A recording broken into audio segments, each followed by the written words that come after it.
Madrugada del 27 de abril de 2022. Tula de Allende, Hidalgo. A 70 kilómetros de la Ciudad de México, dentro de la planta cementera más antigua del país, las detonaciones rompen el silencio. Los autos arden en el patio, y cuando por fin amanece sobre el polvo gris del cemento, 9 cuerpos yacen tendidos en el suelo. 11 heridos, 9 detenidos. La misma fábrica que hace un siglo coló los cimientos del edificio de correos, de la avenida Mixcoac, de la colonia Condesa, los huesos del México moderno, acababa de convertirse en campo de batalla. Y quienes se disparaban entre sí esa madrugada no eran enemigos. Eran cooperativistas, hermanos de oficio, herederos del mismo sueño. ¿Cómo llegó la cooperativa más grande de América Latina, fundada por 192 obreros en 1934, a este amanecer sangriento? Esta es la historia de Cementos Cruz Azul. 145 años de ambición inglesa, de rebelión obrera, de un equipo de fútbol que cambió el nombre de un pueblo entero, y de una traición que nació dentro de la propia familia. La historia de la antigua fábrica de yeso. Para entender cómo nació la cementera más antigua de México, hay que viajar hacia atrás en el tiempo. No al siglo XX, tampoco al inicio de la Revolución. Hay que regresar hasta 1881, al corazón profundo del Porfiriato, cuando el general Porfirio Díaz llevaba apenas 4 años en el poder y soñaba con convertir a México en una nación moderna a la fuerza, a base de ferrocarriles, fábricas y cemento. Pero el cemento, en aquel entonces, casi no existía en territorio mexicano. Las grandes obras públicas se construían con cal hidráulica importada, traída a precios exorbitantes desde Europa. El gran canal del desagüe del Valle de México, las nuevas infraestructuras del puerto de Veracruz, los edificios oficiales que el régimen porfirista levantaba para presumir progreso al mundo. Todo dependía de un material extranjero que llegaba en barcos y se vendía en oro. Y en ese vacío industrial, en esa hambre nacional por un material que México todavía no sabía producir, se posaron los ojos de 2 hermanos ingleses. Henry y George Gibbon eran hijos de Henry J. Gibbon, un próspero comerciante británico que se había establecido en México a mediados del siglo XIX. Los hermanos habían crecido entre 2 mundos, la disciplina industrial inglesa que su padre les había heredado y el México mineral y abrupto del altiplano. Henry, el mayor, había trabajado para la firma Taylor Bates y compañía, y poco después se había convertido en accionista de las minas de San Eugenio y Guadalupe, ambas en la comarca hidalguense. Conocía Hidalgo, conocía sus piedras, conocía sobre todo lo que la tierra escondía debajo. Porque Hidalgo, aunque pareciera un estado pobre y olvidado, guardaba en su subsuelo una fortuna invisible. Yacimientos abundantes de caliza, de pizarra y de yeso. Los 3 ingredientes esenciales para fabricar cemento Portland. La fórmula que llevaba revolucionando Europa desde mediados del siglo XIX y que, en México, todavía nadie había logrado producir a escala industrial. Los hermanos Gibbon decidieron intentarlo. Su mirada se posó sobre un punto específico del mapa, la antigua hacienda de Yeso, una propiedad agrícola en el municipio de Tula de Allende, al sur de Hidalgo. Sobre el papel parecía el peor lugar del mundo para instalar una fábrica. La región era prácticamente inaccesible. Para llegar desde la Ciudad de México, había que viajar varios días en tren, soportando trayectos polvorientos, paradas interminables y caminos de terracería que se volvían lodazales con la primera lluvia. Era zona palúdica, plagada de mosquitos, donde la fiebre amarilla y otras enfermedades tropicales mataban a más trabajadores de los que la fábrica jamás podría contratar. Las precipitaciones eran intensas y desordenadas, el aire cargado de humedad y polvo, y los pueblos cercanos, San Lorenzo, Tula y Jaso, apenas sumaban unos cientos de habitantes dispersos entre sembradíos de maíz y nopaleras. Pero debajo de esa hostilidad, debajo del barro y los mosquitos, dormían las canteras. Y los Gibbon lo sabían. En 1881, los 2 hermanos arrendaron una pequeña porción de la antigua hacienda de Yeso y montaron, casi de manera artesanal, su primera fábrica. No producían cemento todavía. Empezaron por algo más modesto, piedra artificial y símite mármol, Una versión rudimentaria de cantera fabricada, hecha para imitar el mármol europeo a una fracción del costo. El producto era ingenioso y los hermanos lograron patentar sus métodos en México. Fue su primer triunfo. Al año siguiente, en 1882, formalizaron la sociedad bajo el nombre de Gibbon y compañía y aseguraron algo todavía más valioso que las patentes: el privilegio exclusivo para fabricar cemento Portland en territorio mexicano. Sobre el papel, en una oficina de la Ciudad de México, dos ingleses acababan de obtener el monopolio legal de un material que, en pocas décadas, levantaría las ciudades del país entero.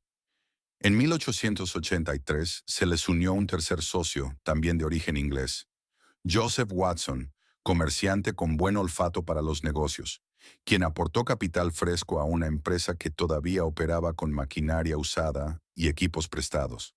Pero el proyecto era enorme y los recursos seguían siendo insuficientes. Los hermanos Gibbon entendieron algo fundamental. Para fabricar cemento Portland a escala industrial, México no bastaba. Hacía falta dinero europeo, maquinaria europea, mentalidad europea. Hacía falta cruzar el Atlántico. Y en 1887, mientras en San Lorenzo Tula otros empresarios, los españoles Unanue y Berastain, junto con su socio mexicano Luis Castro, intentaban torpemente abrir una compañía manufacturera de cal hidráulica que cerraría sus puertas casi tan rápido como las había abierto, Henry y George Gibbon emprendieron el viaje que cambiaría todo. Empacaron sus muestras de caliza hidalguense, sus patentes, sus análisis químicos, y partieron rumbo a Londres. No iban a vender una fábrica, iban a vender una apuesta tropical, palúdica, lejana, una apuesta del tamaño de un país. Londres 1887. La capital del Imperio Británico era, en aquel entonces, el centro financiero del mundo. Por sus muelles del Támesis entraban materias primas de 5 continentes, y por sus oficinas de la City salían los créditos que financiaban ferrocarriles en Argentina, minas en Sudáfrica, plantaciones en la India. Cualquier hombre con una idea convincente y un proyecto bien presentado podía, si tenía suerte, regresar a casa con una fortuna en libras esterlinas debajo del brazo. Henry y George Gibbon llegaron con muestras de caliza hidalguense envueltas en papel encerado, con análisis químicos firmados por ingenieros, con mapas trazados a mano de la región de Tula. Llevaban además algo invisible pero más valioso: el privilegio exclusivo otorgado por el gobierno mexicano para fabricar cemento Portland en todo el territorio nacional. Era una patente con sabor a monopolio, y los inversionistas londinenses entendían bien el lenguaje del monopolio. Las negociaciones tomaron más de 2 años. Los Gibbon recorrieron oficinas, presentaron informes técnicos, sostuvieron cenas, contestaron preguntas sobre el clima palúdico, sobre el costo del transporte ferroviario, sobre la mano de obra mexicana. Sobre todo tuvieron que explicar una y otra vez por qué un puñado de pueblos polvorientos al sur de Hidalgo merecían el capital de la metrópoli más poderosa del planeta. Y lo consiguieron. En 1890, en una notaría londinense, quedó formalmente constituida la Mexican Portland Cement Company, con un capital social de 20,000 libras esterlinas y una emisión inicial de 19,900 acciones. Era una suma considerable para la época, suficiente para importar maquinaria moderna, contratar ingenieros británicos y montar una operación industrial en serio del otro lado del océano. Los Gibbon habían vendido su apuesta. Ahora tenían que demostrarla. Apenas se firmaron los papeles, Henry Gibbon viajó de regreso a México con un solo objetivo: instalar la fábrica antes de que el dinero se evaporara en gastos administrativos. A finales de ese mismo 1890, la compañía arrendó una porción extensa de la hacienda de Deñí y del antiguo molino de Jasso en Hidalgo. Sobre esos terrenos arrancaría todo. La logística era brutal. La maquinaria, hornos rotativos, molinos de bolas, calderas de vapor, llegaba en barcos desde Liverpool hasta el puerto de Veracruz. De ahí se trasladaba por ferrocarril hasta una pequeña estación cercana llamada Dublán, y desde la estación se acarreaba a lomo de mula o en carretas tiradas por bueyes hasta el sitio de la futura fábrica. Algunas piezas pesaban toneladas. Algunas se atascaban en los caminos lodosos durante semanas, pero pieza por pieza, la maquinaria fue llegando a Jasso. Y con la maquinaria llegó la gente. Para finales de 1909, casi 2 décadas después del arranque, la fábrica de Jasso ya empleaba alrededor de 200 personas. La composición era reveladora. En la cúpula técnica, ingenieros británicos y especialistas extranjeros que conocían los secretos del cemento Portland. En la base, peones mexicanos que dividían su tiempo entre las tareas de producción, cargar piedra caliza, alimentar los hornos, moler el clinker, y las labores agrícolas que la hacienda seguía teniendo. La fábrica no era todavía una fábrica pura. Era un híbrido entre la industria moderna y el viejo modelo hacendario porfirista. Había también en aquella mezcla un número reducido de mujeres y de niños. Las mujeres se encargaban del abastecimiento, cosechaban la producción agrícola de las tierras de Jasso, preparaban la comida de los trabajadores, lavaban la ropa, mantenían vivo el campamento humano que crecía alrededor de los hornos. Los niños trabajaban como auxiliares, sobre todo en las cosechas. Era una práctica común en el México porfirista, donde la infancia no tenía nombre legal y la jornada laboral no tenía fin. La vida en Jasso era dura. El paludismo seguía cobrando víctimas. El polvo del cemento entraba en los pulmones de los obreros y se quedaba ahí para siempre. Los salarios eran modestos. Y sin embargo, en torno a la fábrica empezó a formarse algo nuevo. Un asentamiento humano, una comunidad. Familias enteras que habían llegado desde otros pueblos de Hidalgo, desde el Estado de México, desde Querétaro, atraídas por la promesa de un trabajo estable en un país donde el trabajo estable era un lujo. Sin saberlo, los hermanos Gibbon y sus inversionistas londinenses estaban sembrando 2 semillas al mismo tiempo.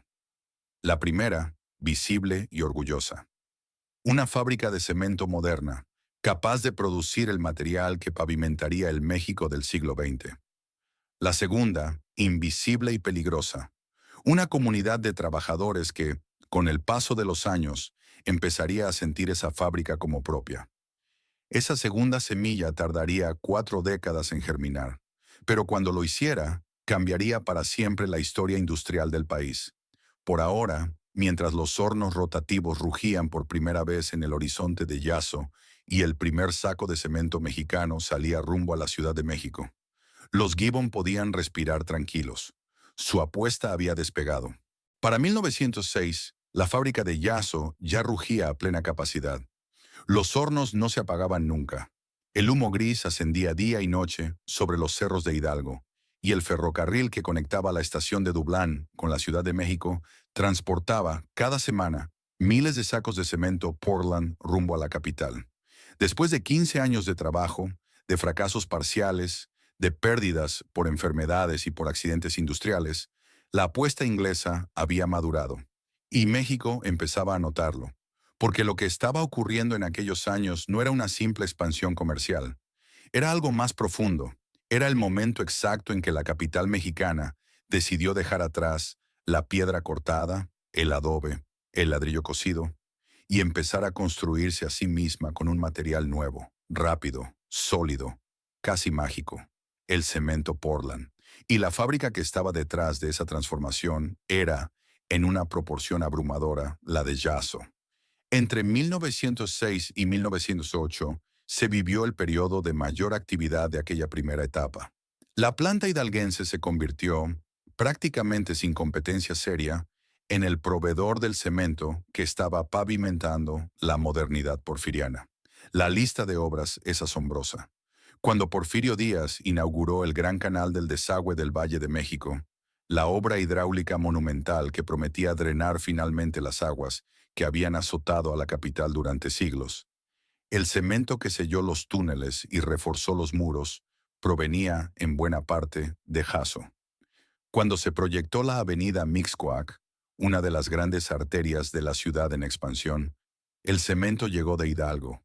Cuando se urbanizaron las zonas habitacionales que se extendían por la calzada de Tlalpan hacia el sur de la capital, el cemento llegó de Hidalgo.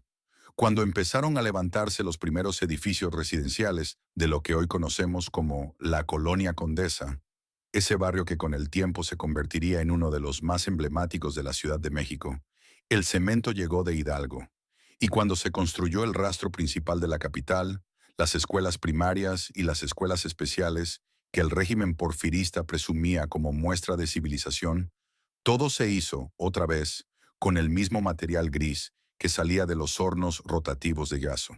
Pero la obra que más simbólicamente unió a aquella fábrica con el destino del país fue sin duda el Palacio Postal de la Ciudad de México. El llamado edificio de correos, diseñado por el arquitecto italiano Adamo Boari, una de las joyas arquitectónicas del Porfiriato, terminado en 1907 y considerado todavía hoy uno de los edificios más bellos del centro histórico. En sus muros, en sus bóvedas, en sus cimientos, está sepultado para siempre el cemento de Yaso, una fábrica casi anónima, escondida en un pueblo palúdico de Hidalgo, había aportado el esqueleto invisible del símbolo más elegante del progreso mexicano. Era el momento de la gloria. Para garantizar el flujo continuo de obras, los Gibbon y sus inversionistas se aliaron con uno de los actores financieros más poderosos del país, la Compañía Bancaria de Obras y Bienes Raíces, vinculada al círculo cercano del régimen porfirista. La alianza fue tan eficaz que, durante varios años, esa fábrica hidalguense y la compañía bancaria controlaron, en la práctica, el monopolio del cemento utilizado en las principales obras públicas de la Ciudad de México. Era una posición envidiable. Era también, sin que nadie lo supiera todavía, una posición frágil, porque el éxito atrae imitadores y atrae también riesgos financieros. La empresa estaba creciendo a un ritmo que sus estructuras administrativas no siempre podían soportar. Los compromisos se acumulaban, los créditos se entrelazaban con los activos de manera cada vez más confusa, y el control de la fábrica de Yaso quedaba demasiado supeditado a los movimientos del banco aliado, lo cual la volvía vulnerable ante cualquier sacudida del mercado. A principios de 1909, esa sacudida llegó. La empresa atravesó un periodo breve, pero serio, de crisis financiera. Las cuentas no cuadraban. Los inversionistas londinenses originales empezaron a inquietarse. La fábrica estuvo, durante algunos meses, peligrosamente cerca del colapso. Y entonces, en uno de esos giros típicos del capitalismo porfirista, apareció en escena un personaje decisivo. Fernando Pimentel y Fagoaga, prominente empresario, banquero y rector del Banco Central Mexicano, hombre de la élite financiera nacional. Pimentel reorganizó la deuda, inyectó liquidez, restauró la confianza de los socios extranjeros y rescató la operación del filo del precipicio. El 15 de abril de 1909, los socios se reunieron en junta y tomaron una decisión estratégica. Separaron formalmente las acciones de la compañía bancaria y para darle una proyección propia, fundaron una nueva razón social que llevaría el nombre completo de la fábrica hacia el futuro. Compañía Manufacturera de Cemento Portland, la Cruz Azul, S.A. Era la primera vez que ese nombre aparecía oficialmente. Cruz Azul, una marca destinada a convertirse, con el paso de las décadas, en sinónimo de cemento mexicano. En aquel momento, sin embargo, casi nadie lo sabía. Y sin embargo, justo cuando la empresa parecía haber sorteado la tormenta y reorganizado sus fuerzas para conquistar el siguiente capítulo de la modernidad mexicana, en los cerros vecinos de Tula empezó a escucharse el ruido de una construcción nueva. Otra fábrica, otro consorcio inglés, otra ambición. A apenas 6 kilómetros de Jaso, alguien estaba levantando un rival. Y ese rival venía con dinero más fresco, con maquinaria más moderna y con una estrategia que, 2 décadas más tarde, casi mataría a Cruz Azul. El rumor empezó a correr a finales de 1909. Decían que un nuevo consorcio inglés, distinto al de los Gibbon, había puesto los ojos sobre Hidalgo. Decían que había comprado terrenos cerca de la estación ferroviaria tolteca, a escasos 6 kilómetros de Yaso. Decían que el capital invertido era abrumador, que la maquinaria que llegaría sería de última generación y que los planos de la nueva planta superaban en escala a todo lo que Cruz Azul había logrado en casi 2 décadas de existencia. No eran rumores, era cierto. En 1910, mientras en la capital se preparaban los festejos del centenario de la independencia y Porfirio Díaz se dejaba retratar entre embajadores europeos Como el padre de un México moderno, en los cerros de Tula se levantaba la compañía manufacturera de cemento Portland La Tolteca, un consorcio respaldado por capital británico de gran calado, con maquinaria de tecnología más avanzada que la de Yaso, instalada literalmente al lado de la estación ferroviaria que conectaba la región con la Ciudad de México. La ubicación no era casualidad, era estrategia. La Tolteca había estudiado el modelo de Cruz Azul y se había instalado exactamente donde podía competir mejor, cerca del mismo yacimiento, con la misma logística ferroviaria y con capacidad para producir más rápido y a menor costo. Para los obreros de Yaso, la noticia llegó como un golpe en silencio. De pronto en el horizonte hidalguense, junto a las columnas de humo familiares de Cruz Azul, empezaron a alzarse otras columnas de humo, idénticas, pero pertenecientes a otra empresa, a otros dueños, a otro destino. Y entonces, ese mismo 1910, ocurrió algo que cambió por completo el escenario nacional. El 20 de noviembre, Francisco I. Madero lanzó el Plan de San Luis. La Revolución Mexicana había comenzado. En cuestión de meses, la dictadura porfirista se desmoronó. Díaz partió al exilio en 1911, y el país entró en una década larga de guerra civil, de gobiernos efímeros, de campos arrasados, de ferrocarriles dinamitados, de mercados destrozados. Pero aquí ocurre uno de los aspectos más sorprendentes de esta historia. Ni Cruz Azul ni la Tolteca cerraron. Ninguna de las dos. La capital seguía necesitando cemento. Las obras públicas se ralentizaron, pero no se detuvieron.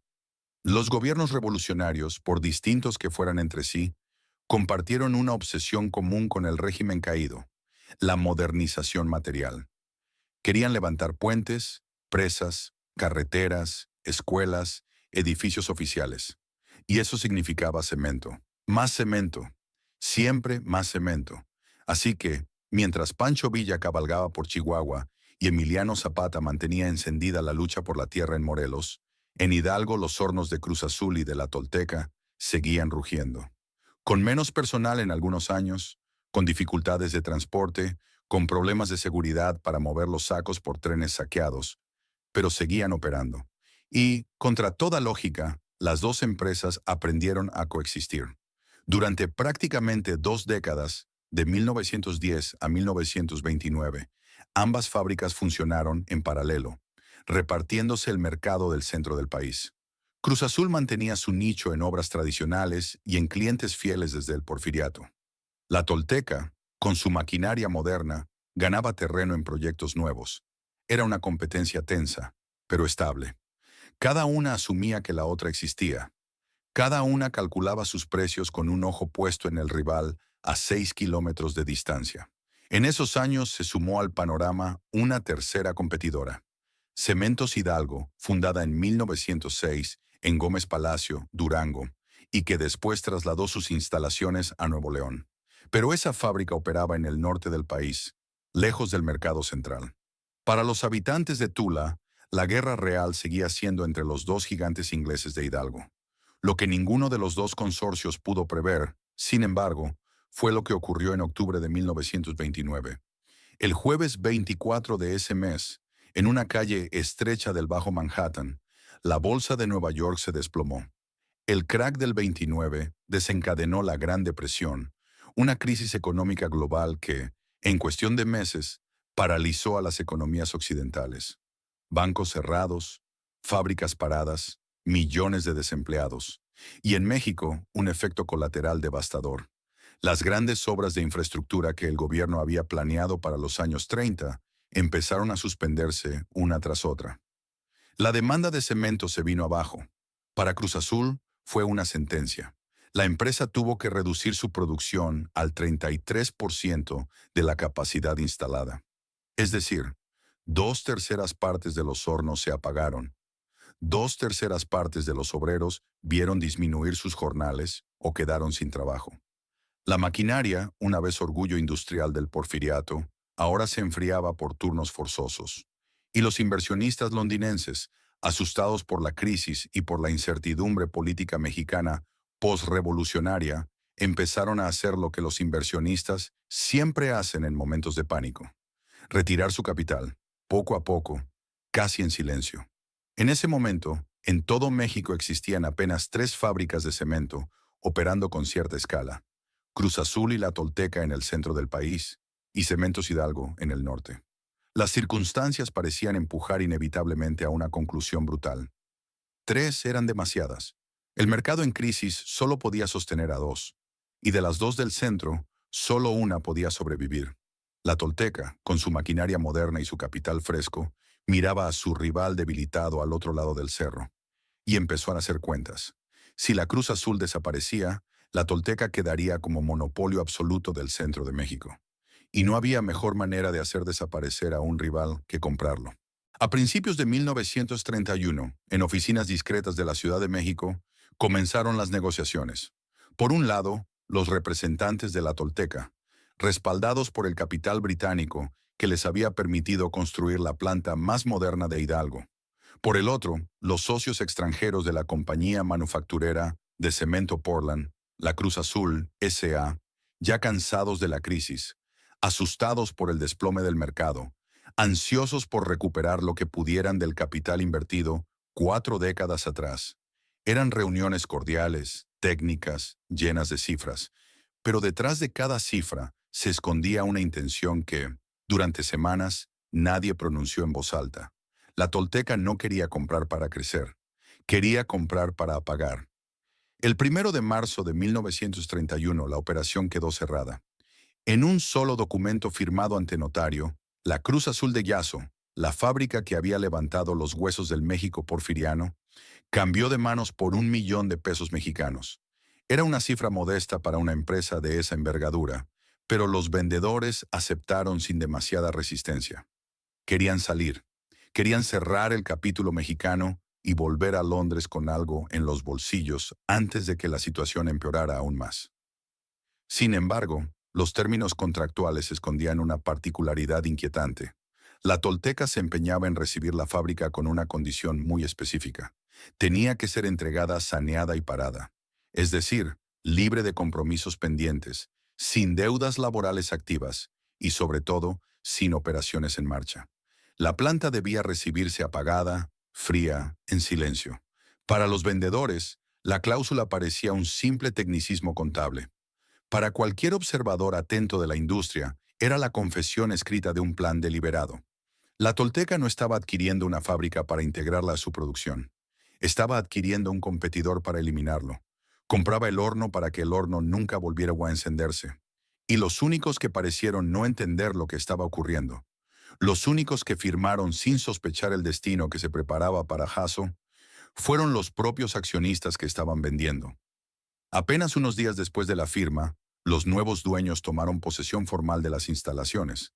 Y entonces, sin demasiadas explicaciones, sin avisos sindicales, sin gradualismo alguno, comenzó el operativo que todos los obreros temían en secreto: las liquidaciones masivas. Uno por uno, los trabajadores fueron llamados a las oficinas administrativas. Uno por uno recibieron sus finiquitos. Algunos llevaban 20, 30 años en la fábrica. Otros habían heredado el oficio de sus padres, también obreros de Cruz Azul desde principios de siglo.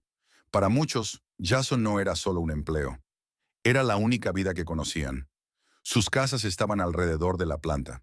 Sus hijos habían nacido a la sombra de los hornos. Y de pronto, en cuestión de semanas, los hornos se apagaron, las chimeneas dejaron de humear, y un silencio extraño, un silencio que el pueblo no había escuchado en 40 años, cayó sobre el valle de Tula.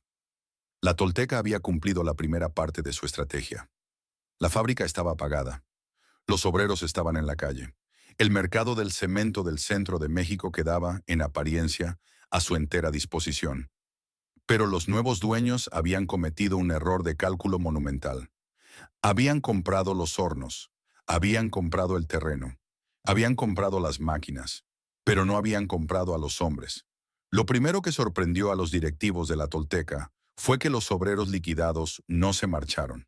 Era lo esperable, era lo lógico, era lo que pasaba en cualquier conflicto industrial mexicano de la época. Cuando una fábrica cerraba, los trabajadores tomaban su finiquito, si tenían suerte de recibirlo, y emigraban hacia otras regiones, hacia la Ciudad de México, hacia el norte, hacia donde fuera.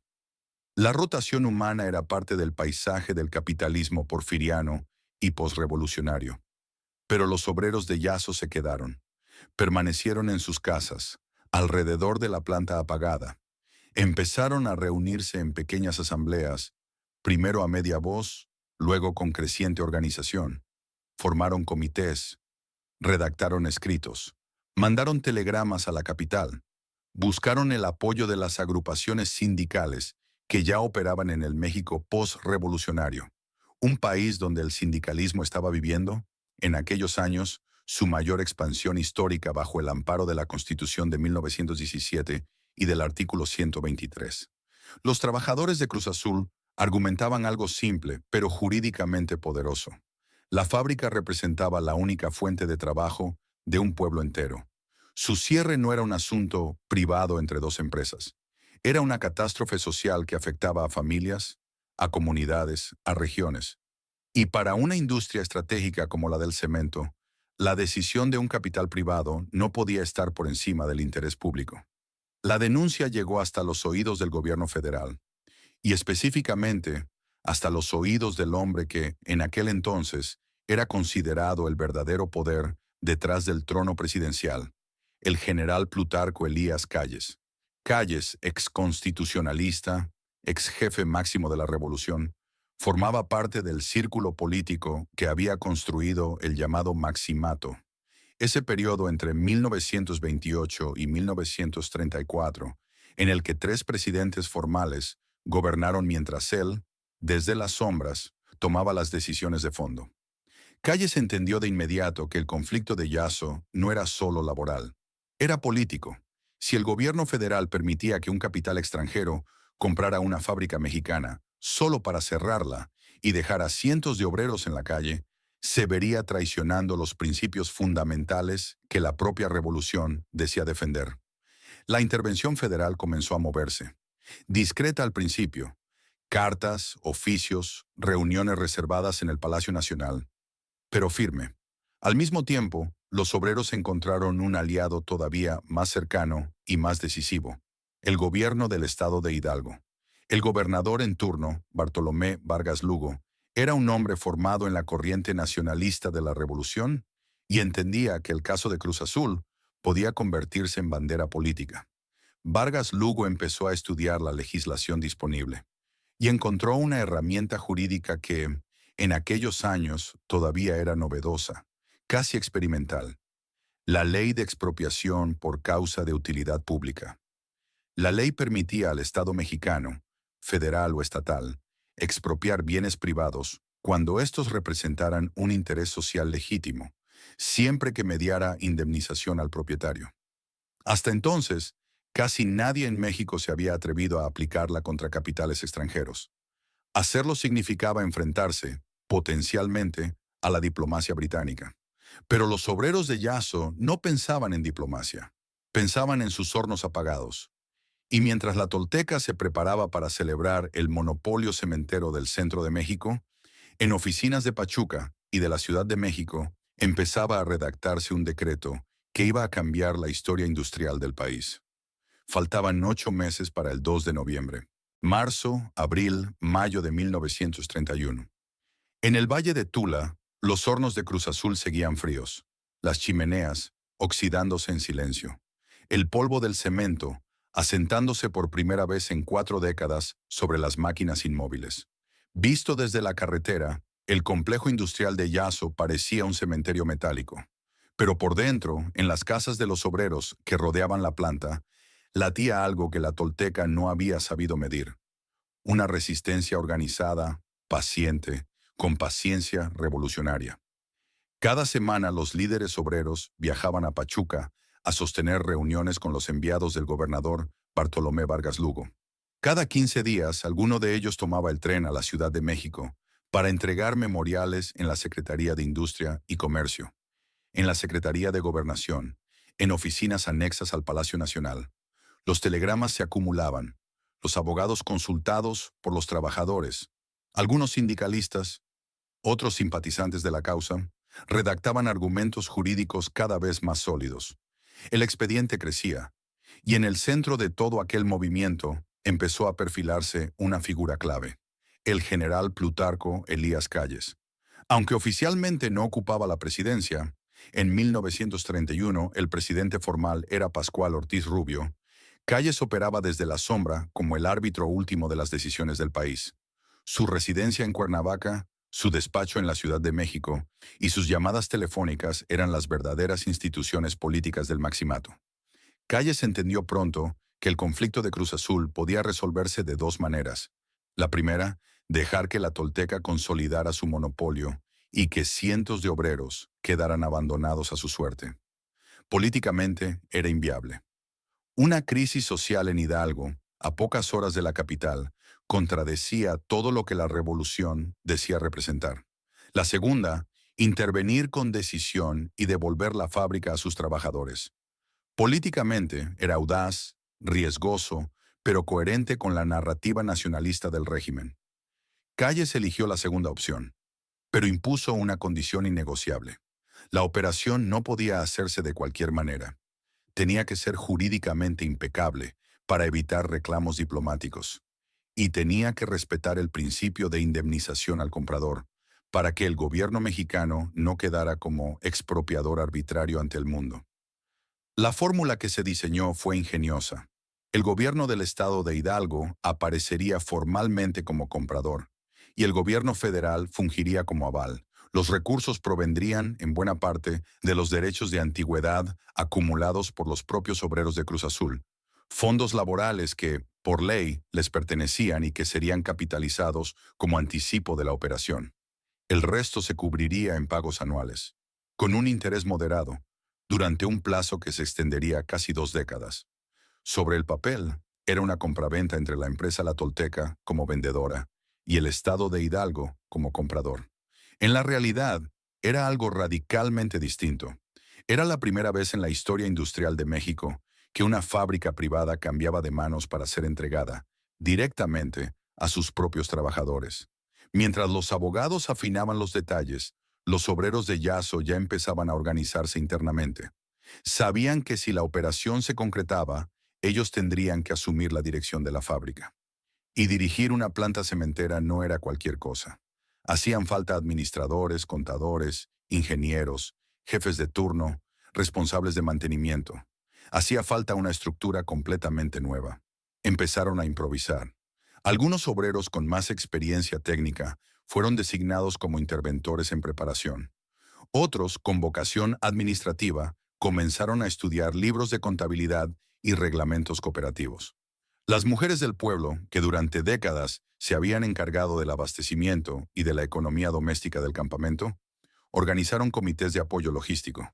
El pueblo entero, sin saberlo, se estaba preparando para una experiencia que ningún manual mexicano había descrito todavía: la administración obrera de una fábrica industrial. Pasaron los meses. El verano se fue. El otoño llegó. Las negociaciones avanzaban en silencio mientras, en el patio principal de la planta, el viento de Tula movía las puertas oxidadas de los almacenes. Y entonces llegó noviembre. El 2 de noviembre de 1931 amaneció frío y limpio sobre el valle de Tula. Día de Muertos. En los cementerios de la región, las familias dejaban veladoras y flores de cempasúchil sobre las tumbas. Pero en la antigua hacienda de Jaso, esa mañana no se conmemoraba a los muertos. Se celebraba, en cambio, una resurrección. Desde temprano, los obreros empezaron a reunirse en el patio principal de la planta. Llegaban con sus mejores ropas, recién planchadas, con los sombreros entre las manos. Algunos venían acompañados de sus esposas, otros de sus hijos pequeños. No había banderas oficiales, no había banda militar, pero había una solemnidad que ninguno de los presentes olvidaría jamás. Hacia media mañana llegaron las autoridades, representantes del gobierno del estado de Hidalgo, funcionarios del gobierno federal, notarios, abogados de las dos partes, y, en un gesto que tenía mucho de simbólico y muy poco de práctico, también un par de representantes de la Tolteca, obligados a estar presentes para formalizar el traspaso, aunque ya supieran que habían perdido la partida. Se leyó en voz alta el decreto firmado por el gobernador Bartolomé Vargas Lugo, amparado en la ley de expropiación por causa de utilidad pública. Las palabras eran técnicas, jurídicas, áridas. Pero el sentido era inequívoco. La planta cementera de la Cruz Azul quedaba, a partir de ese momento, en posesión efectiva de sus trabajadores, bajo tutela formal del Estado de Hidalgo, con el aval del gobierno federal, en espera de la formalización definitiva del esquema cooperativo. Cuando terminó la lectura, hubo un silencio extraño. Nadie aplaudió de inmediato. Era un silencio cargado, de incredulidad. Y luego, lentamente, empezó la respuesta. Primero un aplauso solitario, luego dos, luego docenas, luego un rumor colectivo que se elevó sobre los hornos apagados de Yaso y que, según testigos posteriores, hizo temblar las ventanas oxidadas de las oficinas administrativas. La fábrica era suya, era de ellos, era de los obreros. Esa misma tarde, los nuevos responsables encendieron, simbólicamente, uno de los hornos pequeños. No había suficiente materia prima procesada para reanudar la producción industrial de inmediato. Pero la chimenea humeó otra vez, y para el pueblo de Yaso, ese humo gris que volvía a subir hacia el cielo de Hidalgo era una señal más poderosa que cualquier decreto. Vinieron meses de transición. Los obreros operaron la fábrica como interventores mientras se completaban los trámites jurídicos. El 21 de mayo de 1932, el decreto de expropiación se formalizó en su versión definitiva. El gobierno estatal cumplía con los compromisos pactados. Los antiguos accionistas británicos recibían sus indemnizaciones, parte en efectivo, parte como pagarés con respaldo federal.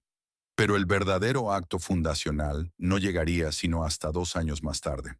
El 29 de enero de 1934, en una asamblea general celebrada dentro de las instalaciones de la propia fábrica, 192 socios fundadores firmaron el acta constitutiva de la Sociedad Cooperativa Manufacturera de Cemento Portland, la Cruz Azul, SCL. El registro formal ante la Secretaría de la Economía Nacional se completó pocos días después. Habían acordado pagar el importe total, 1.312.555 pesos con 66 centavos, más intereses anuales del 4%, en 20 anualidades, comenzando desde el 1 de junio de 1933. Pero ocurrió algo que ni los más optimistas habían previsto. Aquellos 192 obreros, sin formación administrativa formal, sin experiencia en gestión empresarial, sin más capital que su propio esfuerzo, no solo cumplieron con los pagos, los cumplieron antes de tiempo. Liquidaron la deuda completa en 9 años, menos de la mitad del plazo originalmente pactado. Era 1934. En medio de un mundo todavía golpeado por la Gran Depresión, en un México que apenas terminaba de salir del maximato y se preparaba para recibir al cardenismo, en un pueblo polvoriento de Hidalgo, había nacido algo nuevo. No era una empresa nacionalizada, no era una empresa privada, era una cosa distinta, una tercera vía, una experiencia que todavía no tenía nombre claro en los manuales de economía. Una cooperativa industrial de producción, propiedad colectiva de los hombres que la trabajaban. Sin saberlo, los 192 socios fundadores de Cruz Azul acababan de plantar la semilla de lo que, con el tiempo, se convertiría en la cooperativa más grande de toda América Latina. Y en torno a esa cooperativa, en torno a esa fábrica resucitada, estaba a punto de construirse algo todavía más extraordinario. Un pueblo entero, una identidad colectiva, una leyenda deportiva que cambiaría el rostro del fútbol mexicano. Pero esa es otra historia. Los primeros años de la cooperativa fueron de aprendizaje brutal. Los socios fundadores, acostumbrados a recibir órdenes durante toda su vida laboral, tuvieron que aprender a darlas. Los obreros que sabían operar un horno tuvieron que aprender a leer balances financieros. Las asambleas se convirtieron en escuela de administración, de contabilidad, de negociación. Cada decisión importante se tomaba con el principio sagrado del cooperativismo. Un socio, un voto. No importaba la antigüedad, no importaba el cargo, no importaba la riqueza personal. Cada uno valía exactamente lo mismo en la mesa de las decisiones. A lo largo de los años 30 y 40, la planta recuperó capacidad productiva. Los hornos volvieron a funcionar a pleno régimen. El mercado mexicano, en expansión bajo los gobiernos cardenista y de Manuel Ávila Camacho, demandaba cada vez más cemento para presas, carreteras, escuelas rurales, infraestructura petrolera. Cruz Azul recuperó su nicho, y poco a poco, los hijos de los socios fundadores empezaron a heredar, no la propiedad, porque en una cooperativa la propiedad es colectiva e intransferible, sino el lugar de trabajo, el oficio, la pertenencia. Pero el salto decisivo llegó en 1953. Aquel 10 de diciembre, en Asamblea General, los socios eligieron como presidente del Consejo de Administración a un hombre que llevaba décadas vinculado a la cooperativa, primero como obrero y luego como dirigente, Guillermo Álvarez Macías. Un hombre formado en los principios del cooperativismo mexicano, con visión empresarial moderna y, al mismo tiempo, con una convicción casi religiosa sobre el modelo de propiedad colectiva. Álvarez Macías iba a convertirse, durante las siguientes 2 décadas y media, en el arquitecto silencioso del esplendor cruzazulino. Bajo su dirección, Cruz Azul se transformó de cooperativa local en una de las empresas cementeras más importantes del país. Se expandió la planta de Hidalgo con la instalación de nuevos hornos. El número 6 entró en operación en 1967. Se construyó una segunda planta en Lagunas, Oaxaca, replicando el modelo cooperativista en otra región del país. Y, sobre todo, se desarrolló alrededor de la fábrica original de Yazo, un experimento social tan ambicioso que muy pocos países latinoamericanos podían exhibir uno comparable, el modelo del pueblo fábrica. Los obreros no solo trabajaban en la cooperativa, vivían en casas construidas por la cooperativa, mandaban a sus hijos a escuelas fundadas por la cooperativa, recibían atención médica en hospitales financiados por la cooperativa, hacían deporte en instalaciones edificadas por la cooperativa. Se creó la secundaria 10 de diciembre, llamada así por la fecha de elección de Álvarez Macías. Se levantaron consultorios, centros recreativos, comercios cooperativizados.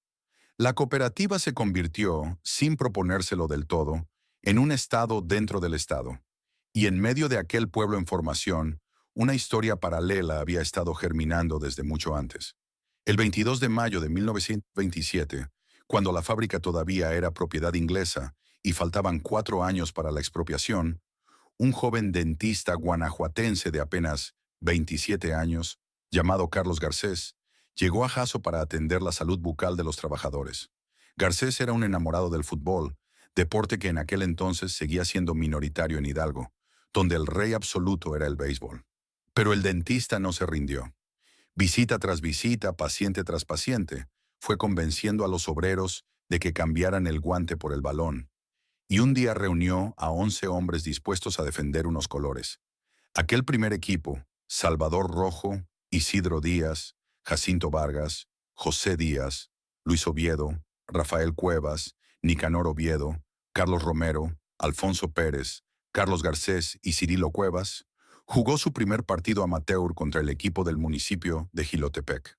Ganaron, y desde aquella tarde inaugural nació, sin saberlo nadie, una de las instituciones deportivas más queridas del país, el Club Cruz Azul. Durante 3 décadas el equipo se mantuvo en categorías amateurs, jugando torneos regionales, representando al estado de Hidalgo en campeonatos nacionales. Pero cuando Álvarez Macías llegó a la presidencia de la cooperativa en 1953, decidió darle al deporte el mismo impulso que le estaba dando a la industria. En 1960 se construyó el Estadio 10 de diciembre, con capacidad para 17,000 espectadores. En 1963 el equipo quedó oficialmente registrado como Club Deportivo Social y Cultural Cruz Azul AC, y en 1964 se firmó el ascenso histórico a la primera división del fútbol mexicano. Pero faltaba un último obstáculo. La Federación Mexicana de Fútbol señaló que un club profesional no podía llevar el nombre de una marca comercial. Cruz Azul era marca. Cruz Azul no podía competir en primera división con ese nombre. La solución fue tan audaz como impensable. Si no se podía cambiar el nombre del equipo, se cambiaría el nombre del pueblo. En 1968, tras gestiones de Álvarez Macías con el gobernador hidalguense Carlos Ramírez Guerrero, la localidad de Yazo junto con varias comunidades cercanas que se sumaron administrativamente para alcanzar la población mínima requerida. Fue oficialmente rebautizada como Ciudad Cooperativa Cruz Azul. De 2.500 habitantes pasaron, sobre el papel, a 17.000. La fábrica original, la antigua hacienda de Jasso, perdió definitivamente su nombre histórico. A cambio, el equipo conservó el suyo. Era el principio de la leyenda. En los años 70, Cruz Azul ganó 6 títulos de liga, dominando el fútbol nacional como ninguna otra escuadra. La afición empezó a llamarlos la Máquina Celeste, en referencia al antiguo ferrocarril de vapor que conectaba a la ciudad cooperativa con la capital.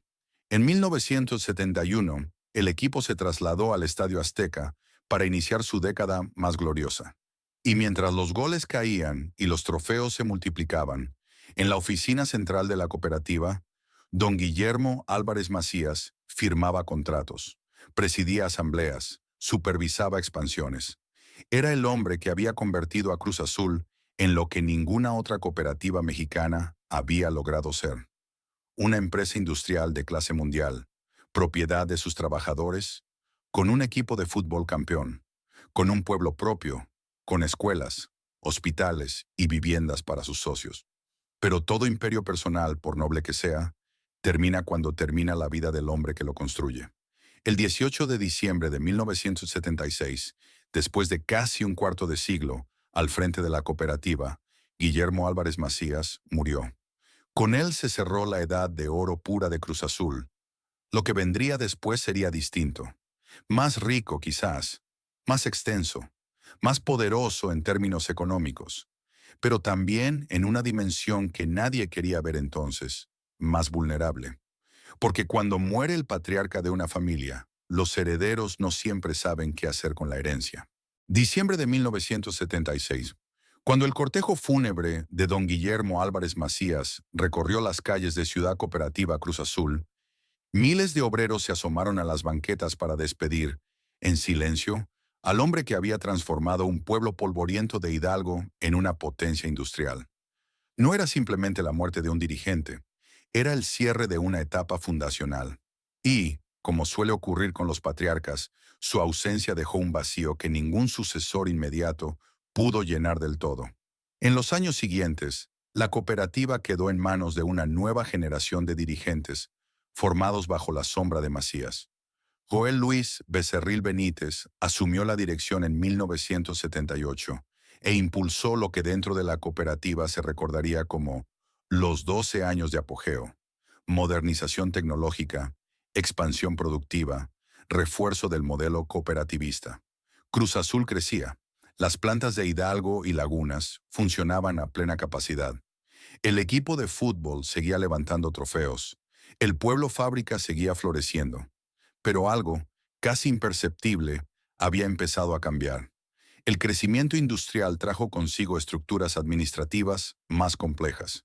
Las decisiones que antes se tomaban en asambleas plenarias empezaron a delegarse en consejos directivos cada vez más especializados. La cooperativa adquirió empresas satélite, formó alianzas comerciales, montó filiales de concretos, de transporte, de servicios. El organigrama dejó de caber en una sola hoja de papel, y, sin que nadie levantara la voz para señalarlo, el poder real comenzó a concentrarse, lentamente, en pocas manos. Fue en ese contexto, en 1988, cuando un sobrino del fundador empezó a destacar dentro de la organización. Su nombre era Guillermo Álvarez Cuevas, pero todo México llegaría a conocerlo por su apodo, Billy. Billy Álvarez, hijo de uno de los hermanos del legendario don Guillermo, había crecido pegado al apellido y al mito familiar.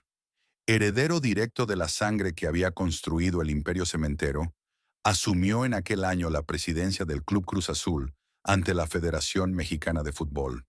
Era apenas un cargo deportivo, pero en una cooperativa donde el fútbol era casi una religión, presidir al equipo equivalía a tomar uno de los púlpitos más visibles del aparato. Desde ese púlpito, durante las décadas siguientes, Billy Álvarez fue escalando con paciencia. Aprovechó alianzas internas, cultivó lealtades, tejió una red de operadores administrativos, jurídicos y financieros que le respondían directamente a él. Y poco a poco, casi sin que la base de cooperativistas comunes se diera cuenta, fue convirtiéndose en el hombre fuerte de toda la organización. Para mediados de los años 2000, Billy ya era director general de la cooperativa Cruz Azul, además de presidente del club deportivo. Tenía bajo su control la operación industrial, los contratos comerciales, la dirección jurídica, las finanzas corporativas, la dirección deportiva, las relaciones públicas y, sobre todo, la narrativa interna que daba sentido a la institución. Si don Guillermo Álvarez Macías había sido el patriarca democrático, su sobrino Billy se estaba transformando en otra cosa. Un dirigente con funciones casi plenipotenciarias en una estructura que, por estatutos, debía seguir siendo asamblearia. Las cifras de la cooperativa eran imponentes. Su facturación anual rondaba los 8.000 millones de pesos. Cruz Azul figuraba entre las cooperativas de producción más grandes de América Latina, solo superada por algunas agroindustriales brasileñas, según la Alianza Cooperativa Internacional. Las plantas se multiplicaron. Tula en Hidalgo, Lagunas en Oaxaca, además de las filiales Sehuaquena en Tepesalá, Aguascalientes y Palmar de Bravo, Puebla. Los empleos directos e indirectos sumaban decenas de miles. El imperio crecía. La marca azul resplandecía. Y en la cima, Billy Álvarez se mantenía intocable. Pero bajo la superficie, lejos de las asambleas oficiales y de los comunicados de prensa, otra historia se escribía en sombras. Hacia 2011, según las investigaciones que años después serían públicas, comenzó a operar dentro de la cooperativa un esquema financiero opaco. La Unidad de Inteligencia Financiera de la Secretaría de Hacienda detectaría más tarde un patrón sostenido: pagos millonarios a empresas que, en realidad, no prestaban servicios reales. Las llamadas EFOS, empresas facturadoras de operaciones simuladas. Facturas infladas, servicios fantasma, recursos que salían de las cuentas de la cooperativa con destino a sociedades vinculadas a operadores cercanos a la dirección general. El esquema, según la investigación fiscal, habría operado entre 2011 y 2017. 6 años, cientos de operaciones, una cifra global señalada por las autoridades de más de 422 millones de pesos presuntamente desviados. Durante todos esos años, en Ciudad Cooperativa Cruz Azul, la vida transcurrió con aparente normalidad. Los obreros seguían entrando a sus turnos. Los hornos seguían rugiendo. El equipo seguía jugando. Las asambleas se reunían en los plazos previstos. Pero un pequeño grupo de socios, cada vez más inquietos, empezó a hacer preguntas incómodas en las reuniones.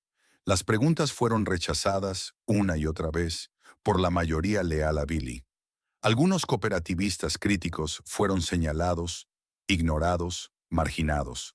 Otros, simplemente, prefirieron callar. Y entonces, en mayo de 2020, en medio de la pandemia del COVID-19 y de la conmoción mundial, llegó el primer golpe. La Unidad de Inteligencia Financiera, encabezada en ese momento por Santiago Nieto, congeló las cuentas bancarias de Guillermo Álvarez Cuevas, de su hermano mayor, José Alfredo Álvarez Cuevas, y de su cuñado, Víctor Manuel Garcés Rojo, exdirector jurídico de la cooperativa. 3 golpes simultáneos contra el núcleo familiar del poder. La medida derivó, según se reveló después, de solicitudes de cooperación internacional provenientes del FBI y del Servicio de Impuestos Internos de Estados Unidos. En julio del mismo año, un juez federal giró una orden de aprehensión contra Billy Álvarez por presunta delincuencia organizada y lavado de dinero. Y en agosto de 2020, mediante un comunicado breve, Billy anunció su renuncia tras 32 años al frente de la cooperativa. Después de eso, se esfumó. La Interpol emitió ficha roja para buscarlo en 195 países. Pero Billy Álvarez había desaparecido del mapa. Y mientras las autoridades lo perseguían, dentro de la cooperativa estallaba una guerra civil que ninguna asamblea, ningún estatuto, ningún notario podría detener. Con la fuga de Billy Álvarez en agosto de 2020, la cooperativa se partió en 2 bandos irreconciliables. De un lado quedó la disidencia institucional, encabezada por Víctor Manuel Velázquez Rangel como presidente del Consejo de Administración y José Antonio Marín Gutiérrez al frente del Consejo de Vigilancia. Este grupo, respaldado por las autoridades federales y por una parte mayoritaria de los socios, se propuso una sola misión: recuperar el control institucional de la cooperativa, recobrar las plantas, limpiar el aparato administrativo y reconstruir el modelo cooperativista original. Del otro lado se atrincheró la resistencia leal a Billy, comandada por Federico Saravia Pozo y Alberto López Morales, antiguos colaboradores del exdirector general. Este bando rechazaba la legitimidad de las asambleas que habían destituido a Billy, denunciaba lo que llamaba intromisión política del gobierno de Andrés Manuel López Obrador, particularmente del consejero jurídico Julio Scherer Ibarra, y se aferraba a las posiciones físicas que aún controlaba. Los meses siguientes fueron de guerra fría administrativa, demandas cruzadas ante la Fiscalía General de la República, asambleas paralelas, sentencias contradictorias, notificaciones rechazadas.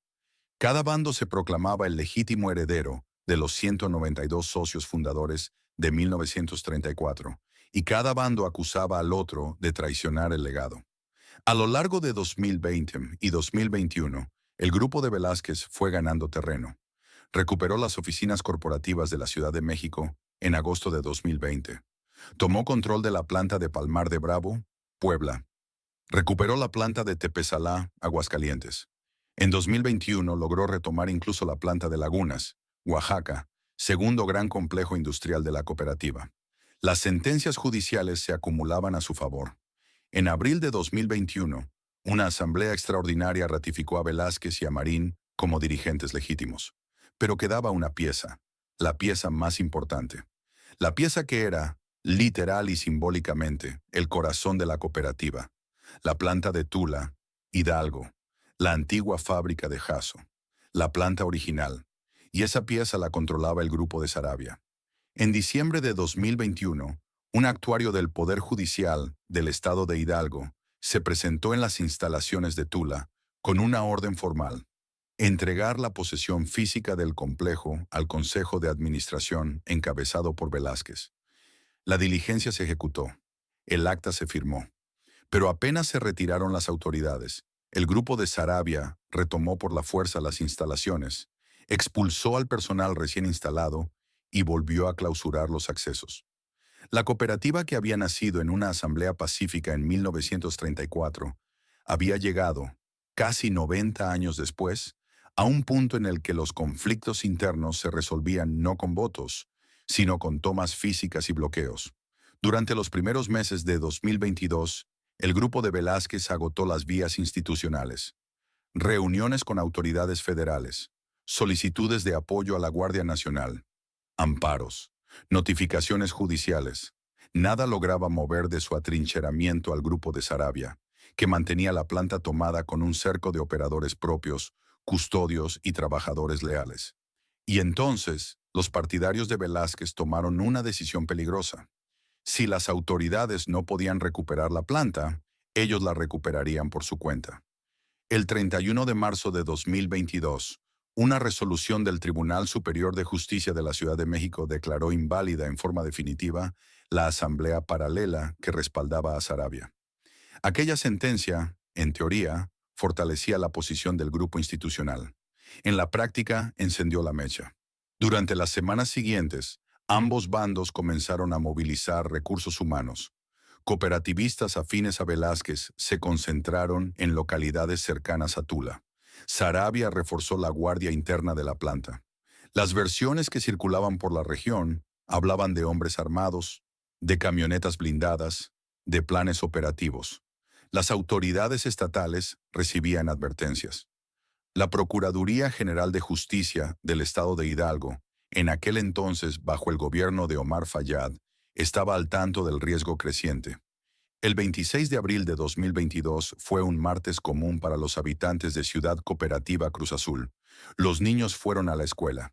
Los obreros leales a uno y otro bando entraron a sus turnos respectivos. Las tiendas cerraron al anochecer. La cementera, parcialmente operativa bajo control de Saravia, mantenía sus chimeneas humeando. Pero esa noche, en los caminos rurales que conectaban a Tula con los municipios vecinos, comenzaron a moverse vehículos, decenas, y luego cientos. Era un convoy organizado, y se dirigía hacia la planta. Eran más de 500 hombres, Pasada la medianoche del 27 de abril de 2022, el convoy alcanzó los accesos del complejo cementero. Lo que ocurrió a partir de ese momento es, hasta el día de hoy, materia de versiones encontradas en expedientes judiciales que siguen abiertos, pero los hechos básicos coinciden en todas las fuentes. Hubo un enfrentamiento. Estalló cerca de los portones principales. Se escucharon detonaciones de arma de fuego. Tantas y durante tantos minutos que vecinos de los fraccionamientos circundantes pensaron que se trataba de un operativo militar. Los autos comenzaron a arder en el patio exterior. Las llamaradas se elevaron contra el cielo nocturno de Hidalgo. Llegaron refuerzos por ambos lados. Hubo cuerpo a cuerpo. Hubo persecuciones por los terrenos aledaños. Hubo gritos, vidrios rotos, disparos cruzados. Cuando los primeros policías estatales llegaron al lugar, ya entrada la madrugada, el escenario era de guerra. Cuerpos tirados sobre la base de cemento que llevaba el nombre de la propia empresa. Vehículos calcinados. Heridos sangrando junto a las bombas de combustible. El saldo oficial, ese amanecer, fue brutal. 8 muertos confirmados en las primeras horas. Un noveno fallecimiento, sumado al recuento horas después. 11 heridos de gravedad, 9 detenidos y daños severos en la subestación eléctrica del complejo industrial. La noticia recorrió México con velocidad implacable. La cooperativa más emblemática del país, la cooperativa que era símbolo de propiedad obrera, la cooperativa fundada 90 años atrás por trabajadores que habían vencido al capital extranjero, acababa de protagonizar una madrugada de tiroteo entre sus propios herederos. El entonces gobernador Omar Fayad condenó los hechos. La Comisión de Derechos Humanos del Estado abrió una queja de oficio. La Fiscalía General del Estado inició carpetas de investigación. Pero el daño material y simbólico ya estaba hecho. Pocos meses después, en agosto de 2022, la Comisión Federal de Electricidad cortó el suministro al complejo, citando los daños registrados en la subestación dañada y un complejo expediente de incumplimientos. La planta de Tula, con su capacidad instalada de 12,000 toneladas diarias, dejó de producir cemento por completo. Lo que ningún competidor inglés del porfiriato, ninguna crisis revolucionaria, ningún crack de 1929 había logrado en 131 años de historia, lo logró un conflicto entre cooperativistas: apagar los hornos de Yazo. Los meses se convirtieron en años. La planta permaneció secuestrada, paralizada, custodiada por el bando de Sarabia. La cooperativa estimó que el cierre afectaba a 25,000 trabajadores directos y a 120,000 indirectos. El comercio local de Ciudad Cooperativa Cruz Azul comenzó a desplomarse. Negocios cerraron, familias migraron. La inseguridad creció. Mientras tanto, las autoridades cerraban el círculo sobre los protagonistas. En enero de 2025, la Fiscalía General de la República finalmente detuvo a Guillermo Billy Álvarez Cuevas, tras casi 5 años de fuga. Lo señaló por presunta delincuencia organizada y operaciones con recursos de procedencia ilícita por más de 1.300 millones de pesos. En agosto de 2025 fue arrestado Federico Sarabia Pozo por los mismos delitos, y el 14 de octubre de 2025, el abogado David Cohen Sacal, antiguo representante legal de Billy, fue asesinado a tiros en las instalaciones de Ciudad Judicial, en la Ciudad de México. Un mensaje sangriento, dirigido, según las autoridades, a desestabilizar la causa penal. Y entonces llegó la fecha que casi nadie esperaba ya. El 12 de febrero de 2026, apenas 3 meses antes de este relato, en una operación coordinada con autoridades estatales y federales, el grupo de Velázquez ejecutó el operativo definitivo de restitución. Hubo un enfrentamiento contenido. 33 personas fueron detenidas. Pero al final del día, después de más de 5 años de toma ilegal, la planta de Tula volvió formalmente al control del Consejo de Administración Legítimo. Velázquez anunció el inicio de una etapa nueva: la reactivación económica y la reconstrucción del tejido social de la región. El humo prometía volver a las chimeneas. Pero la pregunta, esa pregunta incómoda que ningún comunicado oficial podía responder, seguía flotando sobre los hornos. ¿Era la misma Cruz Azul de los 192 fundadores?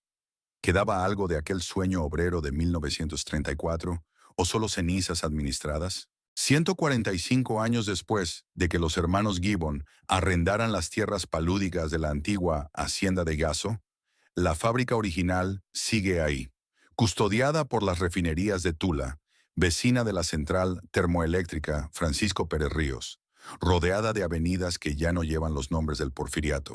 La planta resucita, las chimeneas humean otra vez. Los obreros vuelven a sus turnos. La marca azul sigue vendiéndose en cada ferretería de México. Pero el alma de aquella cooperativa fundada por 192 hombres en 1934, aquellos hombres que pagaron en 9 años una deuda firmada a 20, aquellos hombres que prefirieron resistir antes que aceptar el silencio de los hornos apagados, sigue siendo la gran incógnita. Tal vez resista, tal vez se reinvente, tal vez dentro de otros 90 años, los nietos de los socios actuales recuerden esta crisis como una prueba dolorosa pero superada. O tal vez, como tantas otras utopías obreras de América Latina, Cruz Azul siga existiendo como empresa, pero ya nunca más como sueño. El tiempo, los socios y la historia tendrán la última palabra. ¿Y tú qué opinas? ¿Crees que Cementos Cruz Azul podrá recuperar su esencia cooperativista original o se ha convertido ya en una empresa más? Déjanos tu comentario, dale like al video si esta historia te atrapó y suscríbete al canal para más documentales sobre los grandes imperios industriales de México.